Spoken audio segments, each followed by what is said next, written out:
Sige po tayo muna ay magsidayo at kumamay ka ng 5 tao, sabihin mo ang pagpapala ng Diyos ay nasa sayo. Declare it with confidence in the name of Jesus. Amen.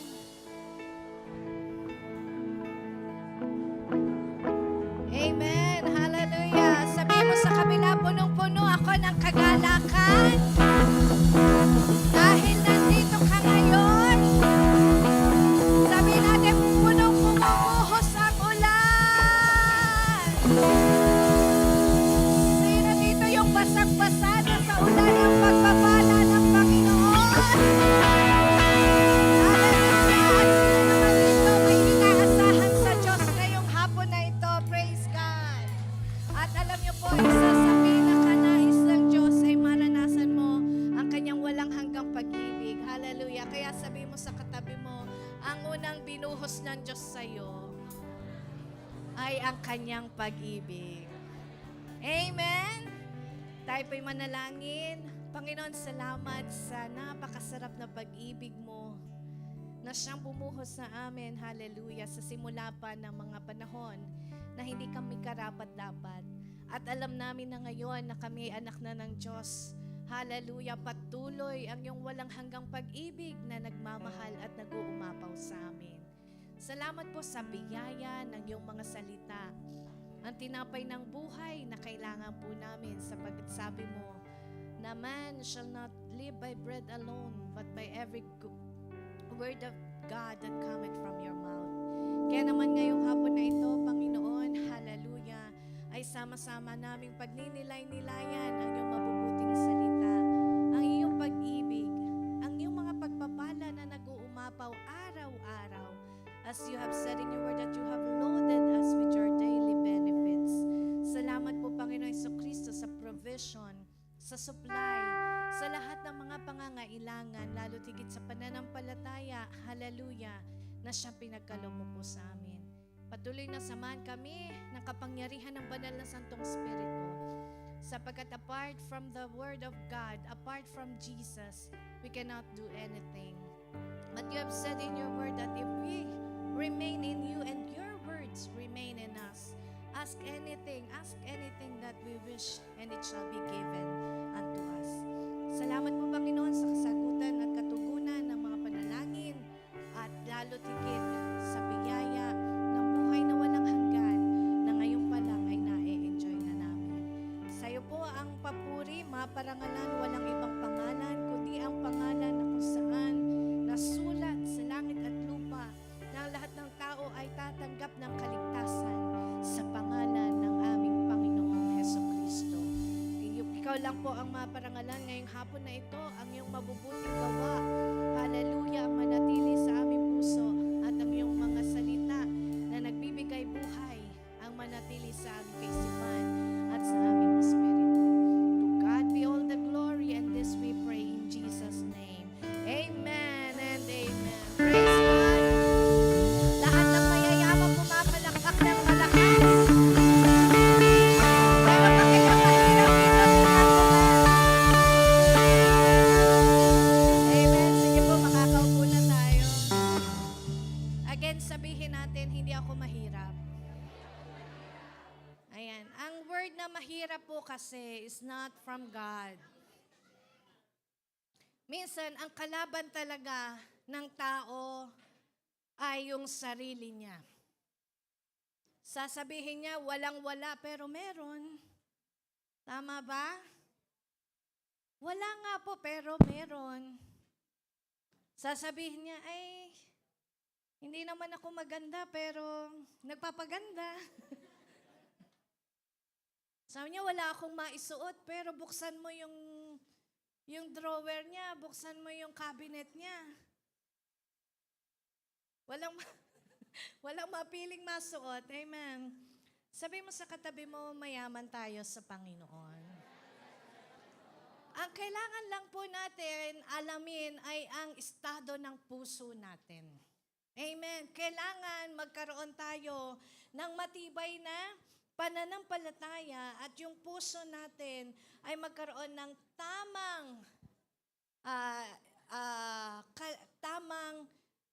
lalagyan.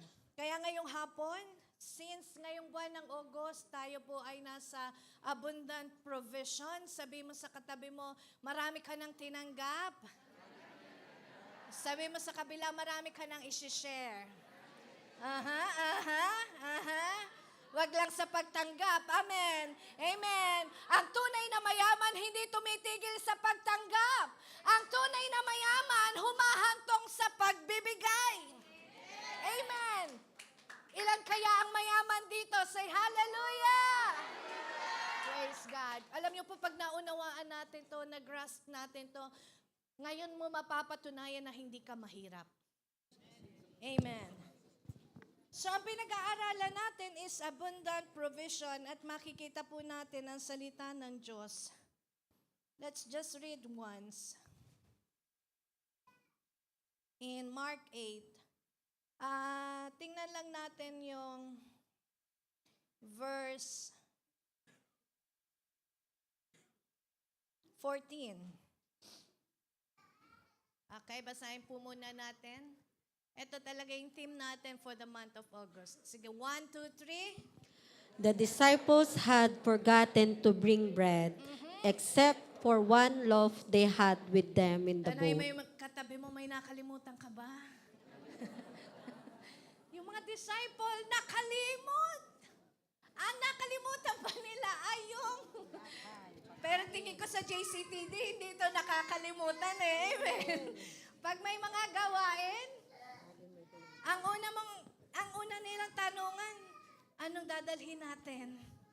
Halimbawa, merong sa life group nga eh. Tanungin mo nga yung katabi mo, natutuwa ka bang umattend ng life group? Hindi pa nagsisimula yung life group nyo, sa totoo lang yung mga nandoon, nagpe-prepare na. Praise God. So susunod, ikaw naman ang magdadala. Amen. Masarap ikaw din, nag-share. Tama po ba? Okay. Ang sabi ng salita ng Diyos in Mark 8:14, nakalimutan nila except sa isang tinapay na nandoon na sa bangka. And verse 15. Be careful, Jesus warned them. Watch out for the yeast of the Pharisees and that of Herod. At dahil doon, dahil sa isang tinapay, pinaalalahanan sila ng Panginoong Jesus. Pero actually, hindi po ito dahil sa isang tinapay. Amen. Anong sabi ng next verse? They discussed this with one another and said, "It is because we have no bread." Ayan. Kaya sabi nila, parang napagalitan niya tayo ni Jesus kasi ba dahil iisa yung tinapay, 12 tayo. Minsan ganyan, di ba? Ang dami niyo pero iisa lang ang medal Sabi sa katabi mo, okay lang yon. Basta hati-hati. Amen. Amen. Ikaw, anong response mo pag ganon? Pag iisa lang ang tinapay, di bibili. Di ba? Bili pa tayo. O kaya pag hati-hatian. Okay, next, 17. Aware of their discussion, Jesus asked them, "Why are you talking about having no bread? Do you still not see or understand? Are your hearts hardened?" Ngayon, sinabihan sila ng Panginoong Jesus, bakit ang pinag-uusapan nyo ay having no bread? Hanggang ngayon ba hindi nyo naiintindihan? Hanggang ngayon ba ay matigas ang inyong mga puso? Ibig sabihin, hanggang ngayon ba hindi nila nauunawaan ang tunay na gustong ituro ng Diyos sa Kanya? Kaya po ngayong hapon na ito, ang dalangin ko sa kapangyarihan ng Banal na Espiritu, maituro ng Diyos, amen, sa ating puso ang tunay na kailangan nating maunawaan. Amen. Sino ang gusto nun? Ang ituturo sa atin ng Lord, yung dapat talaga na naiintindihan natin. Amen? Kaya buksan natin ating puso at kaisipan. Alam niyo po minsan, kung alin pa yung dapat talagang naiintindihan natin, yun yung masakit sa ating puso. Aminin mo. Minsan yung pa yung hindi mo kayang, sabi mo, i-give up. Pero, sabi ni Jesus, are your hearts hardened? Amen. Sabihin natin, hindi na. Noon yon. Okay, next verse. Do you have eyes but fail to see? And ears but fail to hear? And don't you remember? Ayan. Gusto ng Diyos ipaalala lahat ng mabubuting ginawa niya sa atin. Anong nangyari sa 19? When I broke the 5 loaves for the 5,000, how many basket full of peas did you pick up? Ilan? 12. 12. They replied. Next verse. Nung 7 naman daw, 7 loaves for the 4,000, how many basket Basket full of pieces did you pick up? They answered. 7. May nagkulang ba? May na-pick up ba? May naiuwi ba? Meron bang nadala na nag-multiply? Ito po ang gusto ipaunawa ng Diyos sa atin. Kapag kasama natin ang Panginoong Jesus at nagtiwala tayo sa Kanya, kailanman, sabi nga nung kanta, higit na, sapat na, higit pa. Ako na may nahihiya din sa mga Golden Mothers at mga nakabangs.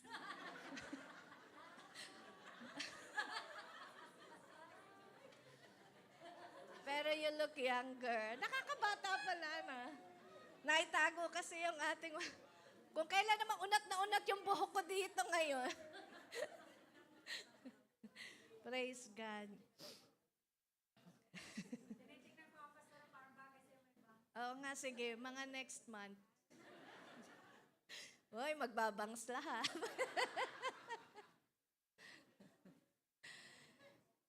Amen? Ang nais ituro ng Diyos sa atin kapag tayo nagtiwala sa Kanya, kapag tayo natuto ng pagtitiwala ng Kanyang mga salita, ay hindi ka mauubusan, hindi ka magkukulang. Alam niyo po, dapat talaga ito yung nararanasan natin eh.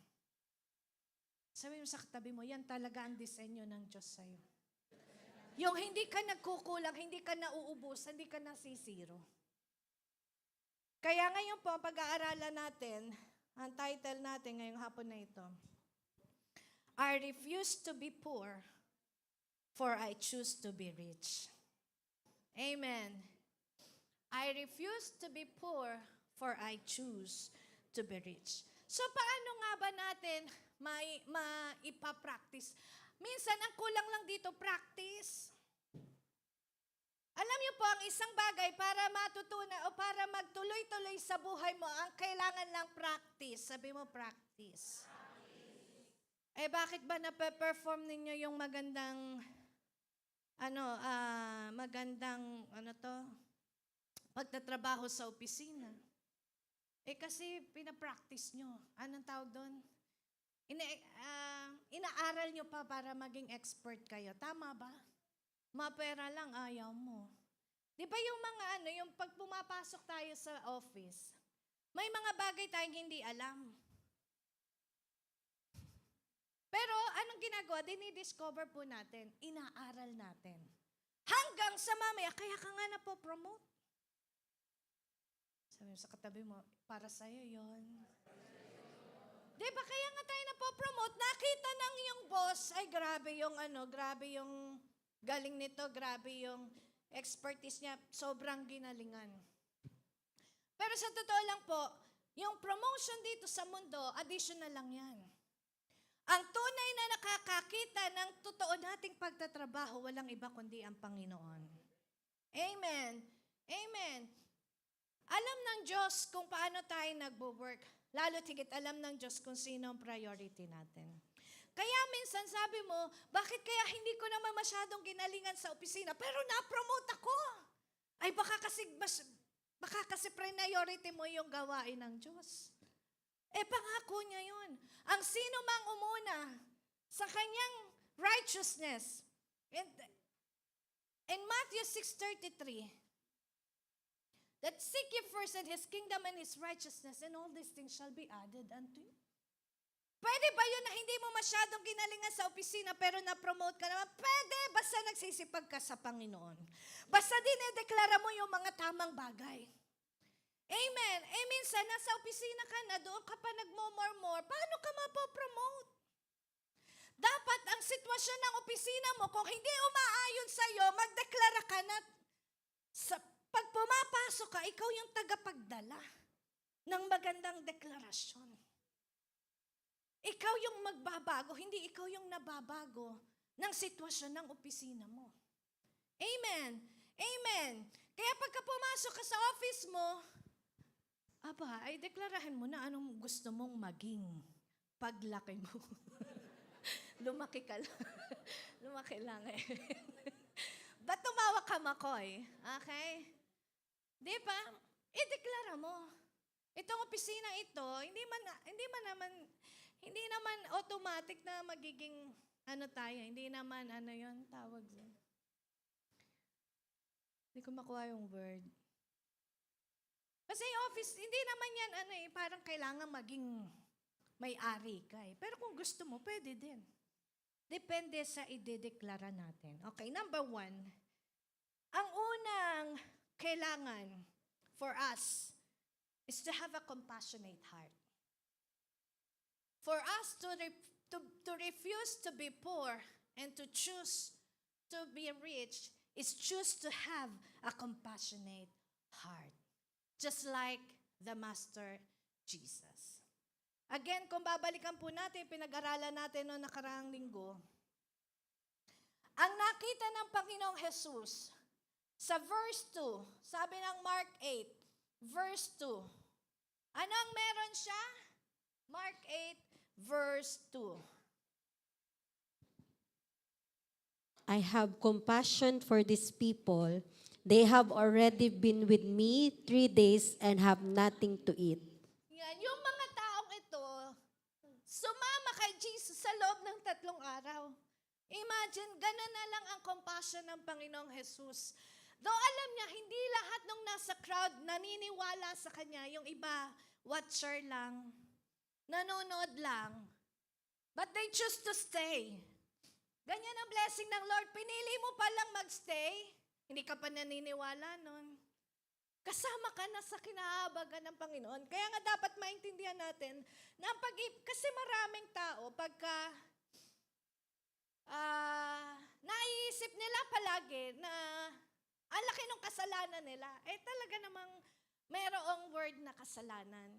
Pero tandaan po natin, kung malaki man yung pagkakasala, kasi yan nga yung binigyan tayo ng mentality noon na may maliit na kasalanan, may malaki. Di ba, merong pag nangupit ka ng 10, maliit lang yun. Pero pag mga 100,000 na yun, kupit mo, malaki na yun. Yung kupit. Pero pares lang na kasalanan yun. Amen. Ano pa ibig ko sabihin? Ang Diyos ay tunay na mahabagin. Amen. Ano man ang nagawa natin kasalanan, kaya nga sabi nung awit kanina, di ba? Sukdulan yung kanyang biyaya na noong pa man na wala ka sa Panginoon, inibig ka na niya. Ay how much more ngayon? Ano pa ang magpipigil kung kaya tayong iligtas ng Diyos sa apoy ng impyerno at sa eternal punishment? Bakit ang hindi kanya kayang iligtas sa 1,000 utang mo ngayon? Sabi ko sa katabi mo, ililigtas ka ni Lord.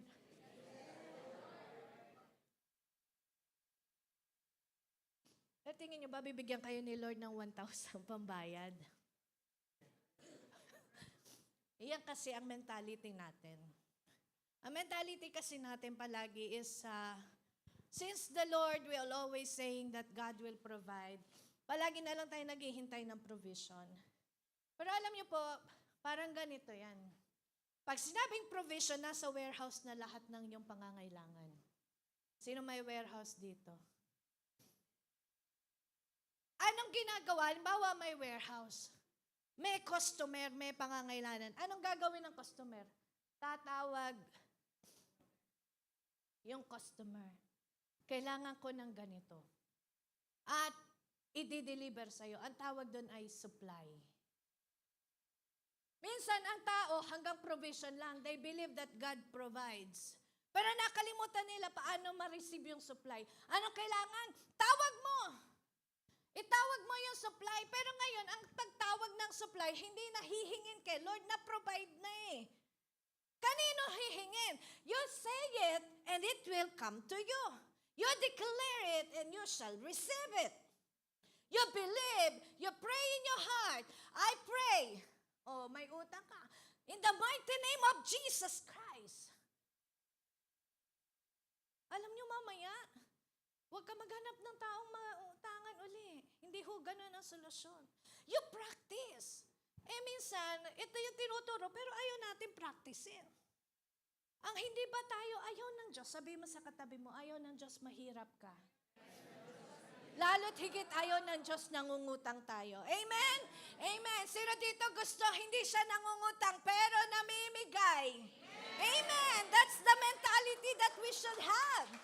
I pray and I declare in the mighty name of Jesus today, there will be a great shift in your mentality. Pati yung ubo ko. Para kahapon pa nito gusto lumabas. Kahapon sa mentoring, nag-aarte-artehan pa ako. Sabi ko talagang hindi ako makano, pero hindi, kailangan kong labanan to. Kaya kahit pa hila-hilata ako doon. Sa totoo lang, na-inspired din kasi ako kay Pastor doon kasi last week. Parang sabi ko, parang si Pastor doon naubo na nasipon din. Pero talagang pinipilit niya na tumayo at magsabi na wala siyang sakit. Amen.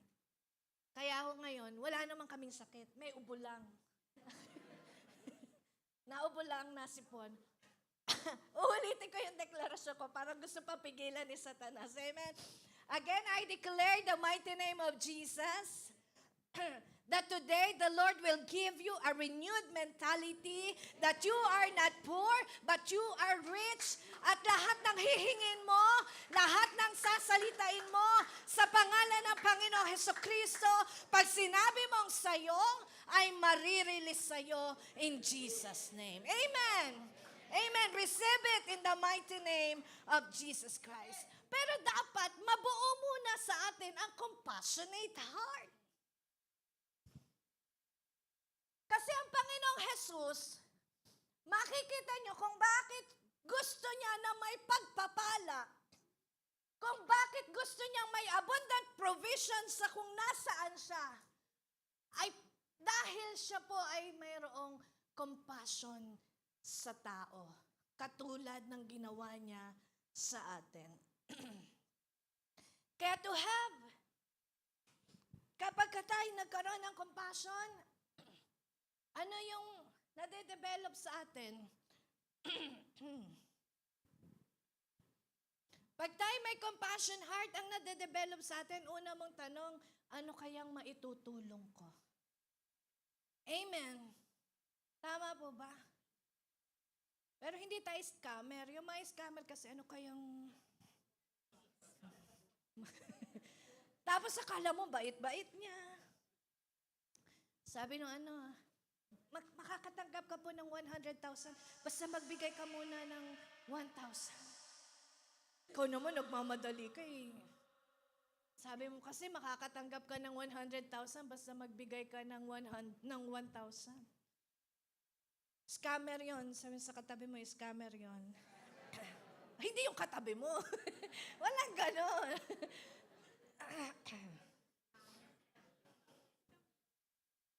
Si Jesus, napakaraming instances sa Bible that He had the compassion. At kapag yung kanyang mga disciple, hindi rin niya pinabayaan. Kung yung mga tao na hindi pa nananampalataya sa Kanya, hindi na niya pinabayaan, how much more the disciple, how much more the son and daughters of God ang pabayaan ng Diyos. Amen.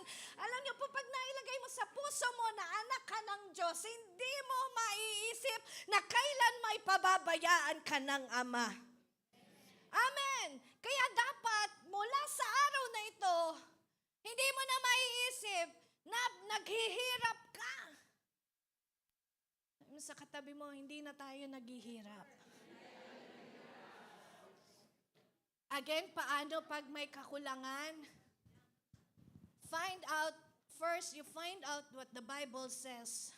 Dahil mayroong standard, syempre, ang Bible. Plus, yung provision na sinasabi ng Diyos. Hindi na po yan parang nagmamakaawa ka sa langit. Hindi na. Kasi binigay na yan. Ano kailangan? You just say it and you will have it. Amen? So we change. Level up lang ang tawag dyan. Siyempre noon, nung baby ka, sino mga naging baby dito? Iba naman, kalaki-laki na, baby pa din. Baby. Ha? Laki mo na, oy! Pabebe ka pa! Di ba yung baby, pagka may pangangailangan, alam niya kung paano ihingi. Iiyak. Kung baby ka pa lang ngayon kay Lord, okay lang. Pero kung hindi na, level up. Amen. So, nung marunong nang humingi, humihingi na. Kaya lang, nung humihingi, hindi lahat ibinibigay ng magulang. Kasi alam ng magulang kung ano yung dapat at hindi. Pero nung malaki na, nung nagtatrabaho na, hindi na nahingi. Mapera na lang, ganyan ka pa rin. May trabaho ka na, nahingi ka pa rin sa magulang. You're so blessed. Hindi na. Ikaw na nagbibigay sa magulang. Ang tawag doon, pag nagtatrabaho ka at nangingi ka pa sa magulang, magulang na magulang.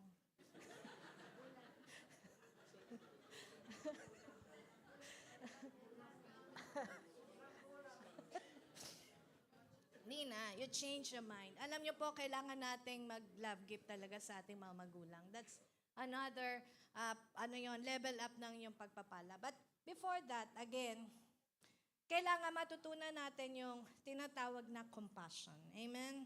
Kasi ganyan ang Panginoon Jesus. So ngayon, hindi ka na humihingi sa Diyos ng kasi alam mong binigay na niya, ang kailangan na lang, tatawag ka na lang sa warehouse para isupply sa'yo. Amen? Sino magdadala? Yung mga anghel. Mga anghel na nakapaligid sa atin. Okay. So again, number 1, how to refuse to be poor and to choose to be rich, have a compassionate heart. Alam ng Diyos kung bakit kanya ibe-bless. Alam ng Lord bakit niya ipagkakatiwala sa iyo. Sabi ng Bible kung sino yung may yung meron ay lalo yung na ginagamit niya ay lalong pagkakatiwalaan ng mas marami. So sabi ng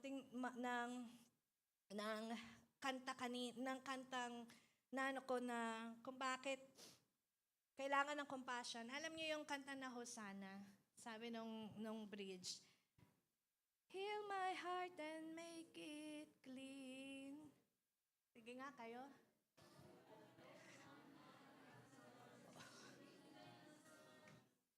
Show me how to love like you have loved me. Tapos ito maganda, sabi niya, and break my heart for what break yours. Diba?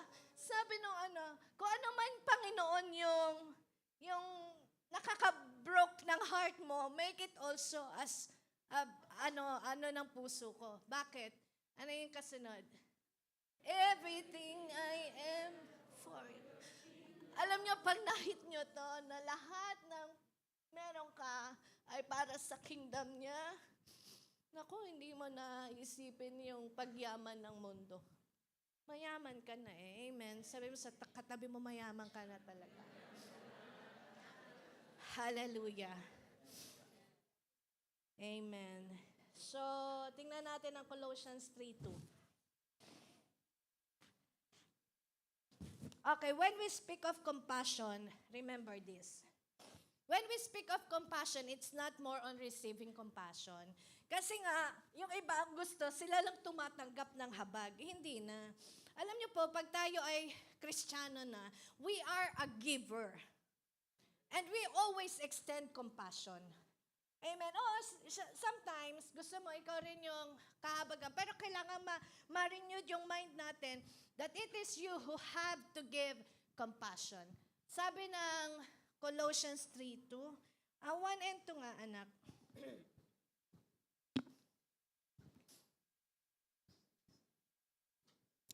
Okay, basahin natin. 1, 2, 3. Since then you have been raised with Christ, set your hearts on things above, where Christ is seated at the right hand of God. Set your mind on things above, not on earthly things. Okay, not on earthly things. Kapag nakuha natin na ang heart natin set on compassion to people, not to gain, but to give, amen, then that is setting our minds on things that are above. Verse 3 nga, nakapatingin ng verse 3. For you For we died, died, and your life is now hidden with Christ in God. Ano ibig sabihin nito? Ngayon kasi ang buhay natin, hindi na yung sarili nating kagustuhan. Now the life that we have is the life of Jesus Christ. And that's what Jesus has. Ganun po ang kanyang puso. He had a compassionate heart. Amen? Number 2, refusing to be poor is rejecting the spirit of poverty and lackness and not enough. Kasya ba ang ulam? Darating kasi mga worshiper. Naisip, alam nyo ba, iniisa-isa para tingnan kung ilan ang kanin na isasaing. Si ano darating, baka kasi maubusan ng kanin. Huwag ka magturo. Sabi no, kasya na yan. Pero alam niyo po, pag halimbawa hindi kami, yung pinagkakasya lang, parang sakit sa puso, di ba? hindi minsan sa sobrang kahiyaan, may natitira pa rin. Alam niyo na yan. Okay. Pero di ba nakikita natin, di naman laging talagang not enough eh. Amen. Minsan talaga nasa consideration na tinatawag. Dahil ko konti, nag-consider lahat. Tama ba? Kaya may natira pa. Amen. So we reject the spirit of poverty. Sabi, poverty does not comes from God. Sa deliverance po, yan ang ating pinag-aaralan. Sino dito mahirap? Say hallelujah. Namali lang, namali. Okay. Hindi kasi nga po, ang poverty is not from God. Amen. Pinag-aaralan natin yan sa School of Deliverance. So, kung mga ilang buwan pa, kailan ba tayo may SOD? Next year. Yung mga hindi pa nag-SOD. Mag-ano kayo ng SOD. Okay. Tingnan po natin ang Word of God.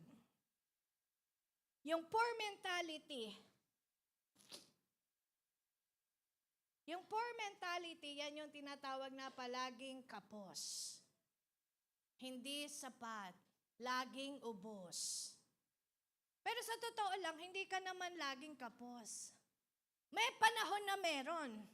Ang tanong, sabi nila, nagkakaroon po pero ang bilis lang. Nahahanginan agad. Kasi nga yun ang ating deklarasyon. You change your declaration. Change. Ang kulang sa tao, hindi ho pera.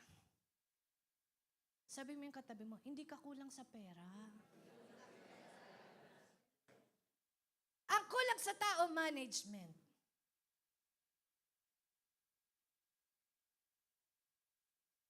Sabi mo sa katabi mo, manager ka na. Alam niyo po, sa totoo lang, nung maliit naman ang ating mga sweldo, nagkakasya. Na-promote ka, tumaas sweldo mo, nagkakasya pa rin. Nung lumaki na ng sobrang laki, biglang hindi nagkasya. Kasi nga, baka na mali. Kung kailan lumaki sweldo, doon nagkautang. Kasi nga na mali sa management. Ang tinatanggap po natin is stewardship. Ano ibig sabihin ng stewardship? Katiwala. Ano yun? Tamang katiwala. Stewardship po kasi ang pagmamanage ng blessing. hindi ka na Filipino mentality. Ano yung mga Filipino mentality? Ubos. Alam na alam natin. One day.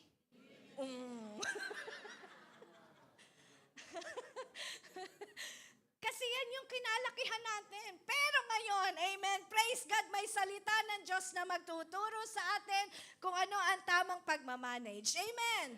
Amen. Kung paano ka magiging good steward. Kaya nga lang, syempre sa una, medyo kakaiba. Kasi nga ang Diyos palagi, He is against the standard of this world. Tandaan niyo po yan. Kasi yung kingdom ng mundo is not the kingdom of God. Kaya nga makikita mo bakit hindi tayo nagko-conform any longer to the pattern of this world. Kasi nga hindi ito yung ating tahanan. Nandito ka lang, but you do not belong to this kingdom. You already belong to the kingdom of God. And sa kingdom of God, kakaiba mentality. Sabi mo sa katabi mo, sa kingdom ni Lord, iba ang management. The more you give, oh yan, praise God, alam mo na ngayon. Amen.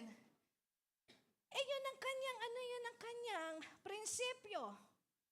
Tingnan natin.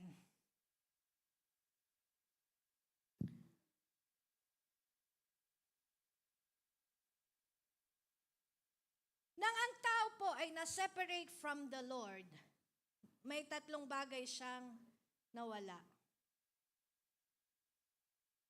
Nung si Adan at si Eva, they are with God, and they disobey God, tatlo yung nawala sa kanila. Yung life, anong nangyari? Nagkaroon ng death. Yung abundance and prosperity, na-curse, nagkaroon ng poverty. And yung health, nagkaroon ng sickness and diseases. Kaya nagkaroon, nararanasan natin yan. But when Jesus Christ came, kaya kanina naiiyak ako yun sa communion. Kasi talagang yun pangako niya yun bakit ko hahayaan na sabihin ng demonyo sa akin, may sakit ako? Wala. Sabi mo sa katabi mo, wala kang sakit. Kasi dinala lahat yun ng Panginoong Jesus. Sabi ko kanina, alam niyo po kagabi nag-worry din ako kasi sabi ko, hala may medical pa naman ako bukas.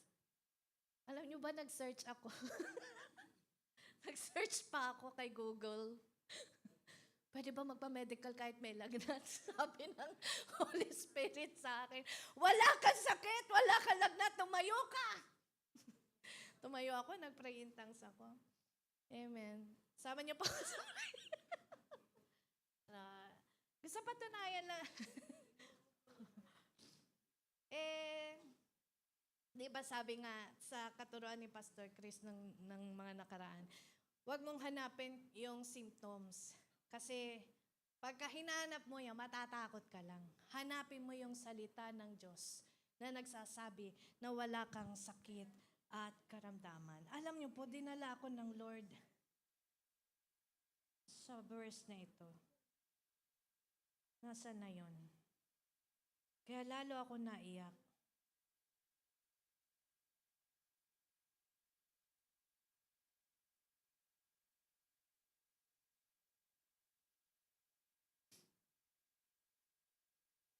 Okay. Iyaano ko mamaya, madadaanan natin. What man lost, Jesus returned them to humanity. Binigyan tayo ng Panginoon, hindi lang basta buhay. Ang ibinalik niya sa iyo ay eternal life. Buhay na walang hanggan kasama siya. Hindi ka lang inalis ng Diyos sa poverty. Binigyan ka pa ng abundance and prosperity. Amen. Hindi lang tinanggal ng Diyos yung sickness and diseases. Ang ipinangako pa niya sa atin is divine health. Yung health na yung hindi ka magkakasakit and never to be sick again. Amen. You just need to declare it. Hallelujah. Okay, tingnan nga natin ang Word of God.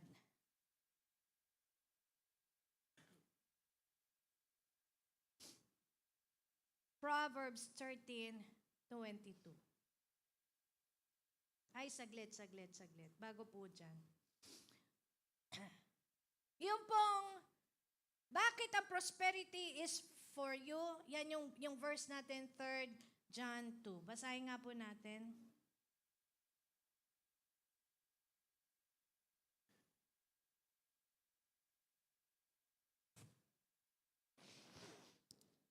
Sige po.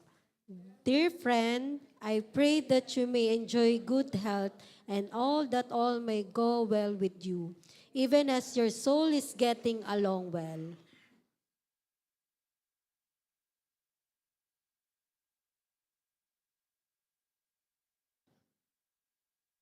NIV nga, anak.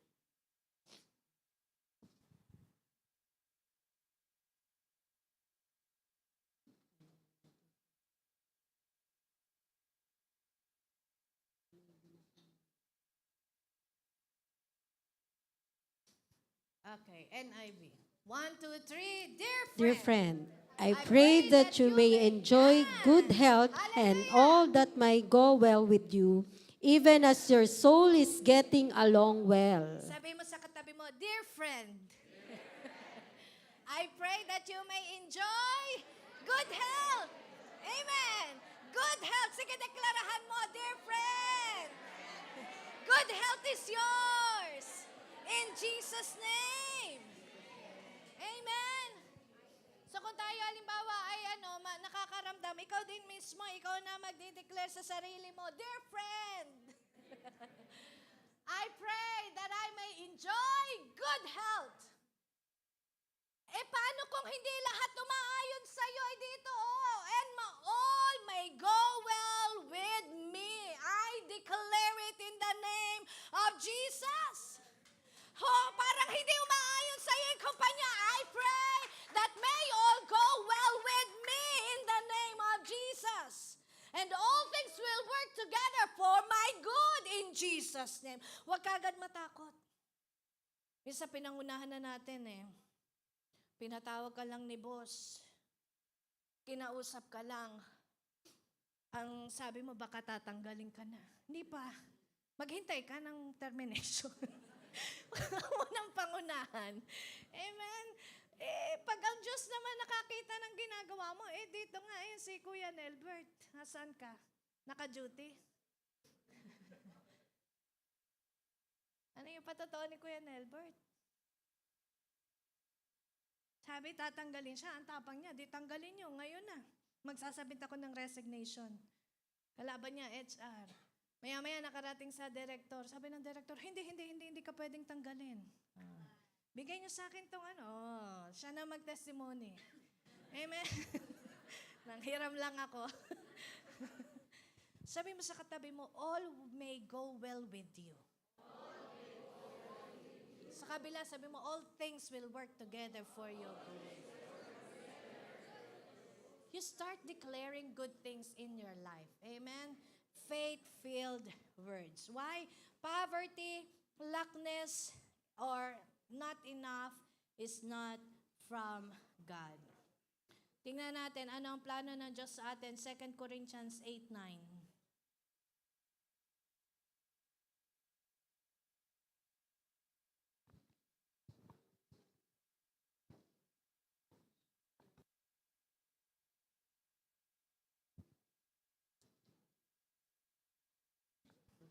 Okay, 1, 2, 3. For you know the grace of our Lord Jesus Christ, that though he was rich, yet for your sake he became poor, so that you through his poverty might become rich. Amen. Ecclesiastes 9:13-16.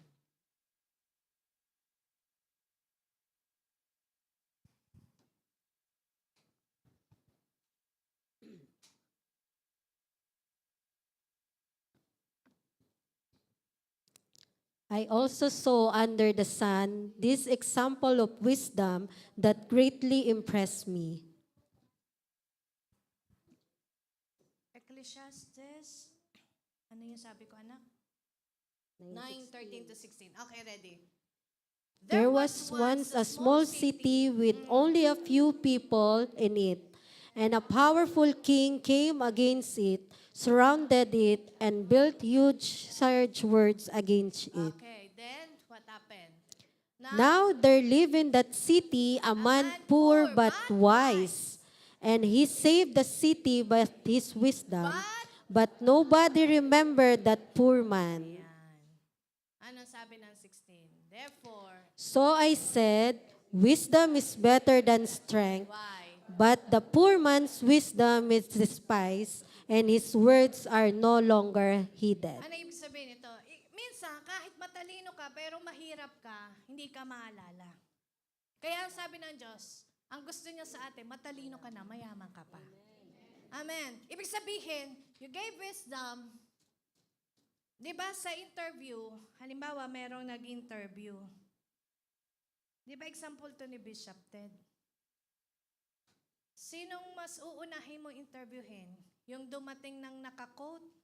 O yung dumating na warak-warak ang damit? Sino? Yung warak-warak na lang, maliit lang sweldo nun. Di ba minsan talagang ma-determine mo din yung kanila. Ano? But ano ibig sabihin nito? Ito nga matalino na, pero dahil siya'y mahirap, hindi siya naalala. Kaya sabi mo sa katabi mo, ang gusto ng Diyos sa'yo, ang plano ng Lord sa'yo, matalino ka na, mayaman ka pa. Okay, wag lang tayong maging wrong concept pagdating sa riches. Ang riches kasi, ang hindi basehan ng riches natin, ang dami ng pera mo. Kasi minsan, ang dami mong ang pera, ang dami mo ring bayarin. Diba? Minsan, inaangat ng Diyos yung level ng, kaya nga dapat, pagka tumataas yung ating income, dalangin natin sa Lord na bumaba ang mga expenses. Dahil mas marami kang kailangang masyaran. Pero kung lumalaki yung income mo, lumalaki din yung expenses mo, hindi din yun riches. Nakuha niyo pa ibig ko sabihin? Kapag tumataas ang sweldo natin, at the same time tumataas ay yung mga pinag-espendan natin, parehas lang yan pag na-netted off. Halimbawa dati, 1,000 ang sweldo mo, 500 expenses mo, may 500 kang natira. Ngayon, nung nag-2,000 na yung sweldo mo, 1,500 naman yung gastos mo, parehas lang din. Tumaas lang. Masaya ka lang kasi lumaki lang yung number. Pero, ang prinsipyo ng Diyos, kapag tumataas ang iyong sweldo, dapat makita mo na lumalaki o dumadami, hindi sa expenses, kundi sa pag-share ang sweldo mo. Kasi kapag nakakapagbigay ka, hindi yun expenses then, yun yung bumabalik. Yung expenses, hindi na yung babalik. Gastos yun eh. Pero yung you give sa parents, you give sa church, you give sa brethren, you give sa iyong mga kapatid. Paano po yung mga kapatid namin ay laging hingi ng hingi? Ang pagbibigay hindi lang din pera. Sermon din. Sermonan mo din, may kasamang bigay. Hindi kasi kailangan din po nating ituro sa pamilya natin. Amen? On how to give. Okay? So again, poverty is not from God. So let's say, I refuse to be poor. Lackness is not for me. So kapag ka nagkukulang na ng deklarasyon, the Lord is my shepherd. I lack nothing. Amen? I lack nothing. Hahanapin mo lang yung mga verses na kung saan matututo kang magdeklara ng mga bagay na ikayayaman natin, hindi sa pera, kundi sa espiritu at sa puso natin. Kasi yun ang una nating kailangan. Kaya sa 3 John 2 package Hindi ka pwedeng yumaman lang sa good health and sa lahat ng nangyayari sa'yo, kundi dapat pati kaluluwa or espiritu mo. That's the full package of riches. Amen? Amen. Sabi mo sa katabi mo, mayaman ka na sa espiritu at sa salita ng Diyos. Yan po yung tunay na kayamanan. Pag nakuha natin yung kayamanan ng Diyos, hallelujah, wala ka nang hahanapin pa. And lastly, prosperity and abundance comes with responsibility. Parang si Superman lang. Ay, sino ba yun? Spider-Man ba yun? Sorry. Parang sa mga S. Spider ba yun? Okay. Okay. Prosperity and abundance comes with responsibility. Kaya nung sinasabi ni Jesus Christ, sabi niya, when I broke, kapag pala pinagkatiwala natin sa Panginoon ang lahat ng mga bagay, you will learn how to trust God. You will learn how to, divide it properly. Makikita mo kung paano siya kikilos sa buhay mo. Minsan, ang laki nga ng bahay natin, may hingi tayo ng malaking bahay. Sino dito gusto ng malaking bahay? Tingnan mo muna yung kwarto mo ngayon. Kaya ako di makahingi kay Lord ng malaking bahay. Alam ko na isasagot ni Lord. Ha? Sabi na Lord, hingi ka ng hingi malaking bahay. Hindi mo nga maiayos yung maliit. Hingi ka naman ng katulong, Lord, para merong nakapagbigay ako ng, ng labor, o nakatulong ako sana. Kung ganyan ang art mo, di bibigay din ng Diyos sa'yo. Yung sa hingi tayo ng hingi ng malalaki sa Diyos. Wala namang masama. You dream big, you think big. But learn how to take care of it. Be responsible. Tandaan nyo, ano mga hinihingi natin sa Panginoon, kailangan ay magiging responsable po tayo. Kasi bibigay ng Diyos sa'yo yan, panigurado. Ang Diyos natin hindi madamot. Ito napatunayan ko mo na ang Diyos never siya nagdamot sa atin. Kaya nga sabi ko, marami talagang, ang kulang lang sa tao ay pagkaunawa sa Diyos eh. Hindi yung dahil sa hindi ka binibigyan ng Lord. Ang kulang sa tao ay pagkaunawa sa tunay na Diyos. Ang tunay na Diyos, hindi siya madamot. Hindi siya mahirap hingan. Sa totoo lang, pag binasa natin ang Bible, binigay na niya lahat. Ang may problema minsan tayo. Hindi lang minsan, halos sa lahat ng pagkakataon. Nalilimitahan natin ang Panginoon. Naiisip natin yung mga pansarili nating kagustuhan instead of Him. Nung makita ko yung pinupost nung multimedia doon sa nakita ko kasi may ibang verses na when I broke. Sabi ni Jesus yung tinapay. Then nakita ko din, parang may instances nakita ko when we broke the bread, how many had left. So sabi ko, ang Diyos talaga, gusto niya kasama kanya sa lahat ng kanyang mga gawain. Amen. Sabi mo sa katabi mo, gusto ng Lord, maging extension ka ng ginagawa niya.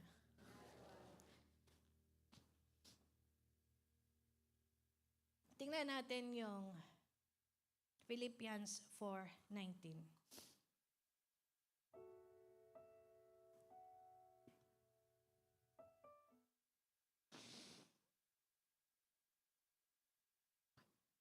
Sa 15 tayo magsimula.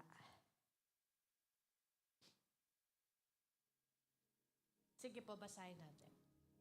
Moreover, as you Philippians know, in the early days of your acquaintance with the gospel, when I sent out from Macedonia, not one church shared with me in the matter of giving and receiving, except you only. Okay, next verse.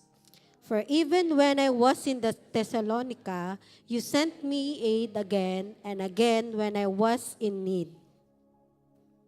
Not that I am looking for a gift, but I am looking for what may credited to your I want account. you to understand this. Si Apostle Paul, nasa prison. But because of the love of all those people na naturuan niya, sinasabi niya itong mga taga-Macedonia, They care about the gospel.